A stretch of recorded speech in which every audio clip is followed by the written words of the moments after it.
Pada soal ini, kita diminta menyelesaikan masalah transportasi menggunakan yaitu metode untuk menentukan solusi awal yang mendekati biaya minimum. 1. Mengidentifikasi data awal. Langkah pertama adalah mengidentifikasi seluruh data pada tabel transportasi, yaitu sumber atau pabrik, PA, PB, dan PC, tujuan atau gudang, Cilegon, Serang, dan Pandeglang. Biaya pengiriman di setiap sel, supply dari masing-masing pabrik, demand dari setiap gudang, total supply dan total demand sudah sama, sehingga masalah ini merupakan masalah transportasi seimbang. 2. Menentukan nilai R baris dan tinggi kolom. Langkah berikutnya adalah menentukan nilai R untuk setiap baris dan tinggi untuk setiap kolom. Nilai R diambil dari biaya terbesar pada masing-masing baris. Nilai tinggi diambil dari biaya terbesar pada masing-masing kolom. Nilai R dan tinggi ini akan digunakan untuk menghitung nilai evaluasi setiap sel. 3. Menghitung nilai evaluasi setiap sel.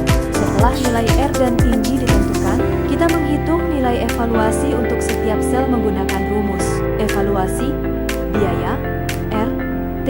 Perhitungan ini dilakukan untuk seluruh sel dalam tabel. Hasil evaluasi yang paling negatif menunjukkan sel yang paling layak dipilih terlebih dahulu. 4. Menentukan alokasi pertama. Sel dengan nilai evaluasi paling negatif dipilih sebagai alokasi pertama. Kemudian, jumlah barang yang dialokasikan adalah nilai minimum antara supply baris dan demand kolom tersebut. Setelah alokasi dilakukan, supply atau demand yang sudah habis dicoret, baris atau kolom yang sudah nol tidak diikutkan lagi dalam perhitungan selanjutnya. 5. Mengulang proses RAM. Langkah selanjutnya, hitung kembali nilai R dan tinggi untuk tabel yang tersisa. Hitung kembali nilai evaluasi. Pilih nilai evaluasi paling negatif, lakukan alokasi kembali. Proses ini diulang sampai seluruh supply dan demand terpenuhi. 6.